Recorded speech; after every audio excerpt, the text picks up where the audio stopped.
এখানে কোনো সন্দেহ নাই। কতদিন লোক ভাড়া করে নিয়ে যায় দেখবো আমি। আর আমি আপনাদেরও বলছি, যদি বাইকের তেল 500 টাকা আর বিরিয়ানি অফার থেকে ছাড়বেন না, যাবেন। একটা রোজ 300 টাকা ইনকাম করতে গিয়ে জিপ বেরিয়ে যায় ভাই, যারা মাঠে ঘাটে কাটে। আবার এই রমজান মাস গেল, এই তো আমার বসে আছে, তুমি কাছে আসো তোমার। এই আমার রাজমিস্ত্রির কাজ করে, সারাদিন কত পাও?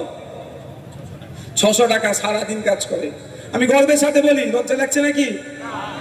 আমি গর্বের সাথে বলি, আমার দলের কর্মী রাজমিস্ত্রির কাজ করে। আর মমতা ব্যানার্জির এটা সৎ সাহসে বলতে পারবে না, তার দলের কর্মী সততার সাথে কাজ করে। চুরি করে তার দলের কর্মীরা। আর আমার দলের কর্মীরা কে রাজমিস্ত্রি, কেউ রিক্সা চালায়, কেউ ভ্যান চালায়। তো আপনাদের অফার দিচ্ছি, যদি আসে 500 টাকা এখন একটু বাড়াবেন। এখন আর লোক বার হচ্ছে না, কিছু লোক বার হতো। আর আবুল সাহেব যে ক্যানিং এ দাঁড় করিয়ে দিয়েছে সেটাও বন্ধ হয়ে গেছে। এখন দর বাড়াবেন, 500তে হবে না, 1000 দিতে হবে। দেখবেন এখন খরচ করবে। আর আমি তো অনেক আগেই বলেছি, ঝান্ডা নিয়ে ঘোরো তৃণমূলে, কিন্তু চুপচাপ বাইক নিয়ে ঘোরেন না, কোনো আমার অভিযোগ থাকবে না, কিন্তু ভোটটা কিন্তু দিতে হবে। বন্ধুগণ, আমি আপনাদের এই দুর্দশার কথা আমি তুলে ধরেছি। এখানে আমার অনেক মায়েরা আছে, আমার অনেক বোনেরা আজকের ছবি তুলছিল, সে এখনো আছে। ভাঙড়ের ছেলেদের সাথে মেয়েরাও কিন্তু পাল্লা দিয়ে পড়াশোনাতে এগিয়ে যাচ্ছে।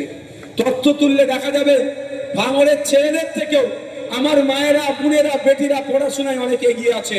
আমি আপনাদের মেয়েদের জন্য, আমার ভাঙড়ের মেয়েদের জন্য, আপনার বাড়ির কন্যার জন্য ভাঙড়ের 2 নম্বর ব্লকে, যেতে 1 নম্বর ব্লকে একটি কলেজ আছে, 2 নম্বর ব্লকে একটা গার্লস কলেজ নির্মাণের জন্য আইনসভার মধ্যে আওয়াজ তুলেছি।